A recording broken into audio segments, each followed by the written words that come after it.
All right, time to talk 49ers Falcons coming up on Sunday. The return of George Kittle is upon us. So is golden hour in San Francisco. Look at the bay. You can see Alcatraz there, maybe the Golden Gate Bridge, sunset. This is swanky and sophisticated Russian Hill. This is like the backside of Alice Marble Park and the tennis courts. If you go up this street right here, you'll hit Lombard Street. Right now we are headed downtown. Why is this saying 39 minutes to get downtown? This is making me a little bit nervous. Well, it shouldn't take that long, but we'll figure it out in a little bit. I've got to show you guys the sunset view there. But first, we got to talk about 49ers Falcons with George Kittle back. Maybe a resurrection of the 49ers run game? That's what they hope. I mean, when you look at where San Francisco has been so far this year, had not been good on the ground. I mean, we're talking ranked near last in the league, and I think that's where George Kittle should be able to help the most. The Falcons, they're rushing the passer this year much more effectively than they did in 2024. They were last in the league in sacks for most of that 2024 season. It wasn't good for the Falcons at all. There's your look down Russian Hill. You could see the beautiful San Francisco waterfront neighborhoods, the marina and all that. But the Falcons, they've picked up Leonard Floyd. They got James Pierce Jr. now, edge rusher out of the University of Tennessee. He's a good player. They've got, David Onyemata is a really good defensive tackle on the inside. And I think, when you try to zero in on what the 49ers' issues have been in the run game, interior offensive line play has been one of them.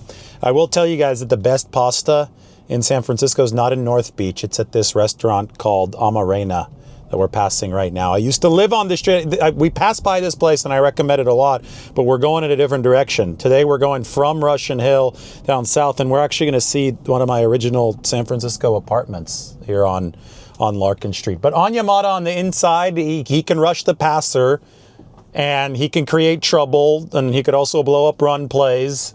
And I know that the interior line is where the 49ers have had the biggest issues. Right here, 2036 Larkin, the gray building. That's where I once lived. I think we're going to go through the Broadway Tunnel, which is super fun. So we're going to go by Sam's Burgers. This is exciting. This is a good drive. It's the Falcons' offense. I mean, their defense gave Josh Allen fits. I mean, they were running blitzes. They were doing a lot of different kind of stuff. Raheem Morris, the coach of the Falcons and really the defensive architect for them, he comes from the Sean McVay tree, but the defensive side of the Sean McVay tree. So you can be sure that the Falcons will be deploying their personnel in creative and smart ways. And obviously, it didn't go well against Todd Bowles for the 49ers last week, and the Falcons are going to be looking for holes that the 49ers couldn't handle against Tampa Bay, and maybe they'll struggle with also against Atlanta. So the 49ers have to patch those up. The easiest way to patch up protection holes is to run the football, because you can keep a defense off balance if you run the football effectively. And that's where George Kittle comes in, because he gives you that leverage at the line of scrimmage. But I really think that Atlanta's offense is what gives the 49ers the lion's share of trouble. Here, we're going to make our turn now. Wow, that's bold. We cut that guy off, and now we're going to zoom through. This is entering hyperspace, otherwise known as the Broadway Tunnel. You leave Russian Hill, and within about 30 seconds, you will be in North Beach. And the 49ers hope that Bijan Robinson doesn't have this much open space when he is working against the 49ers. I mean, he had a lot of open space. He had an 80-yard touchdown run against the Buffalo Bills. That was 6.8 per carry for the Falcons this last game. That should concern any defense, especially a defense like the 49ers that's going to be operating without Fred Warner, without Nick Bosa. We know Tatum Bethune is going to be in that Mike linebacker position, and the 49ers are going to do what they can. And, right here, we've hit a little bit of a clog coming out of the Broadway Tunnel. This is what they have to do to Bijan Robinson's running holes. They need to plug the running holes, and they need to make Michael Penix throw against them. The 49ers need to make Atlanta as one-dimensional as possible. I get that Penix is an accurate quarterback when he has time. I get that a player like Drake London had some big plays against the Buffalo Bills, has had some big plays this year. But if it turns into a balanced attack, and Tampa Bay was able to get way too balanced, the 49ers pass rush has no chance. We already know that the pass rush is shorthanded. Without Nick Bosa, the 49ers almost have to cheat to get pressure. They have to pin their ears back and aggressively go after the quarterback, and the only way you could do that is if you slow down the run. They've been better at slowing down the run so far this year, but I think that this is a wide open situation for San Francisco now because of the Fred Warner injury. It's going to be really hard to predict what exactly the 49ers might be doing in this game. Anyway, back to the other side of the ball. George Kittle. We talk about the hamstring. And they got lucky. This is a grade 3 hamstring strain, which means a full tear. But because of where the tear occurred, it didn't tear all the way to the bone. If it tears all the way to the bone, it could be a multi-month recovery. Instead, they were able to rehab George Kittle in a way that kept him out essentially only a month. Imagine how big a catastrophe this would be if George Kittle suffered a tear down to the bone and was forced to miss the entire 2025 season. I mean, they already had a crisis in week 3 with Nick Bosa going down, a crisis in week 6 with Fred Warner going down, and I think it's safe to say that George Kittle was at least a mini crisis of its own, with him going down on the 25th or 26th play in that game against the Seattle Seahawks. But boy, it's hard to believe all of these bad breaks that have afflicted the 49ers so far in this 2025 season. I got to figure out what's going on, why this is going to take 39 minutes to get downtown. I think I could open up my phone right here and see the Waymo app. They keep on changing the drop-off, so there must be something going on downtown. Oh, it's got me like circling around 5 blocks of downtown. I see. Well, we're not going to let it do that. What I'm going to do is I'm going to hack the system. You could see right here, you can see Casper in my phone. Do you see how it's crossing Market Street? And then it's like taking a bunch of turns. I'm just going to have it drop me off right as it crosses Market Street. I'll just say, hey, pull over right here, and then I'll walk the block or two that I need to get to the Palace Hotel, which, by the way, is one of the coolest spots that you'll ever see in San Francisco. It was featured at the end of the movie The Game with Michael Douglas. Don't want to spoil the end of the movie, but it's a really good movie, and it's a really good ending. So you'll see. We'll check out the Palace Hotel at the end of this video. Kittle, remember how good he was in training camp for the 49ers this year. I mean, I thought was the best player on the field, especially on the offensive side of the ball, consistently. Practice in, practice out. Another really good target was Ricky Pearsall, and you could see the type of year that Ricky is having. So with George, he was ready to play. He just turned 32 years old about a week ago. He is showing no signs of slowing down. The hamstring tear was a very, very unfortunate injury for George Kittle. The 49ers are reliant upon him. That's why they extended him early this offseason. They're obviously reliant upon Fred Warner, too. He found a new contract this offseason. Unfortunately, he's hurt, although now we can start talking about Fred Warner potentially defying medical odds and returning earlier for the 49ers. Well, we'll see on that, but there's been a little bit of a talk about that because, Fred is a future Hall of Famer, so you've got to think that the Jerry Rice recovery timetable is possible for him. There's Sam's Burgers. You see that little window right there? Anthony Bourdain said that was a top 3 burger in the entire world.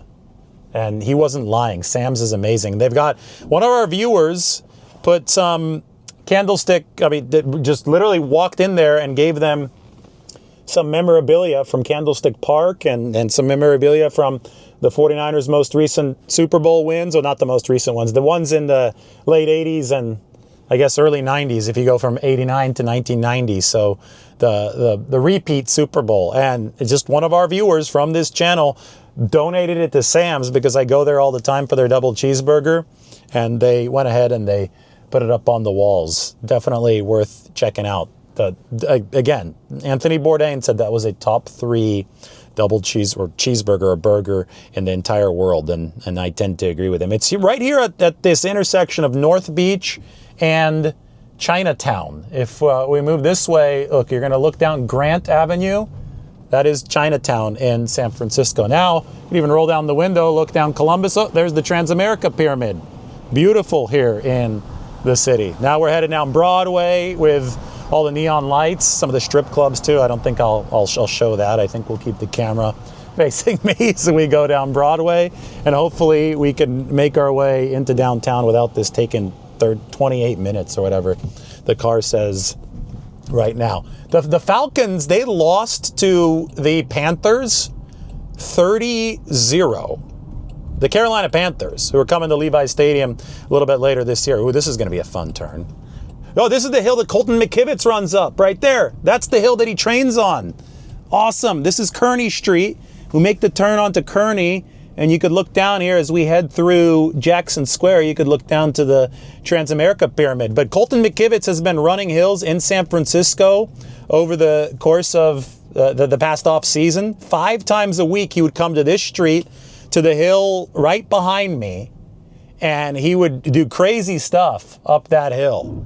Colton McKivitz, and he's playing at a high level this year. You know, a lot of people complaining about the 49ers offensive line. The tackle positions have been totally fine. Colton McKivitz ranked as the number 15 tackle of 62 eligible tackles in the NFL. Cigar Bar, really good place. Lorenzo Neal, former Fresno State fullback, loves the Cigar Bar, by the way. We've had some conversations about that. This is one of my favorite neighborhoods, too. It's kind of snuck in between North Beach and the financial district. It's called Jackson Square. You see, like, really quiet. You've got nice restaurants like Roca, Core, really, really good sushi spot. Beautiful little back streets. It feels a little bit like the East Coast when you go through. Not like Atlanta. Atlanta's a big parking lot, but more like Boston, New York, those kind of places. You know, what we're going to do here is we're going to go right under the Transamerica Pyramid. We could even pan up. Look at that. This is what the pyramid looks like at its very base. And they've recently remodeled this thing. So they've got a bar at the very top, but it's members only. Not to disappoint anybody.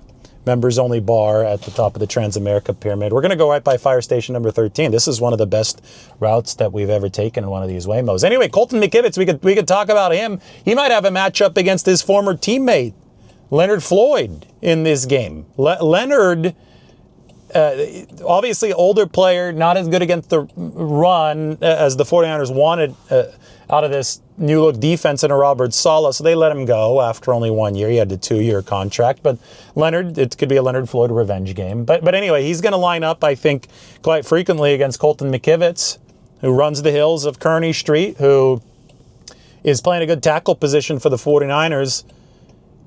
If you want to look at one key, like one really firm key for the 49ers to turn things around in this 2025 season on the offensive side of the football, I think you have to look at the 49ers interior offensive line, because again, the tackles have been fine.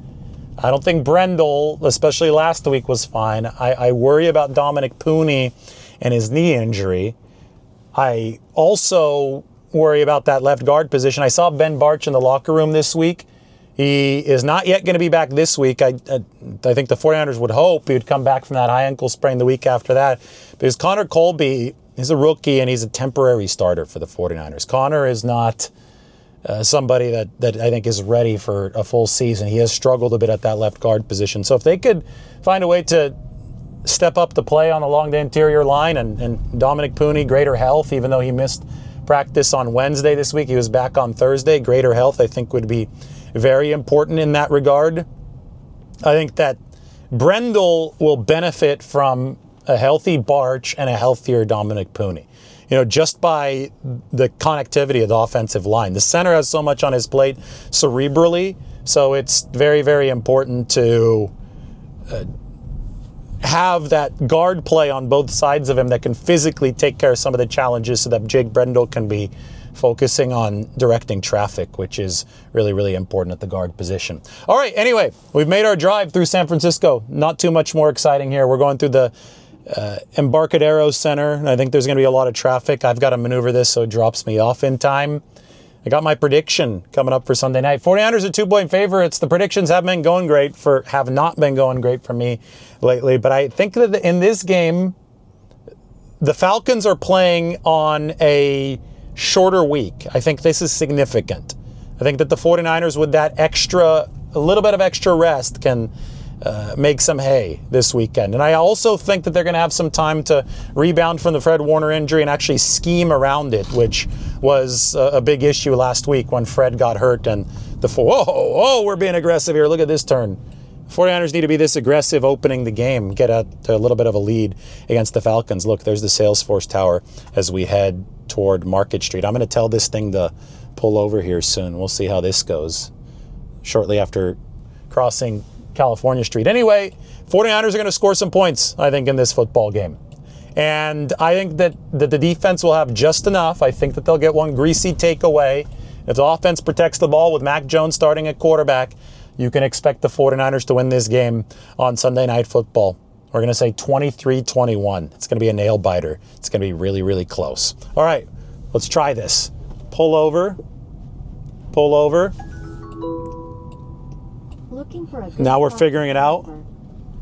Uh-oh, we better make this light. Look, cable cars, California Street. Perfect. We're pulling over right at 101 California in downtown San Francisco. All right, Palace Hotel. I think I made it. At least I'm a block away. Talk to you soon.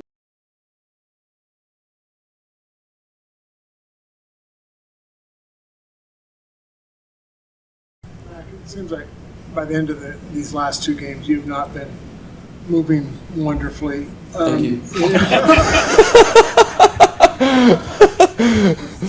Do you want to race?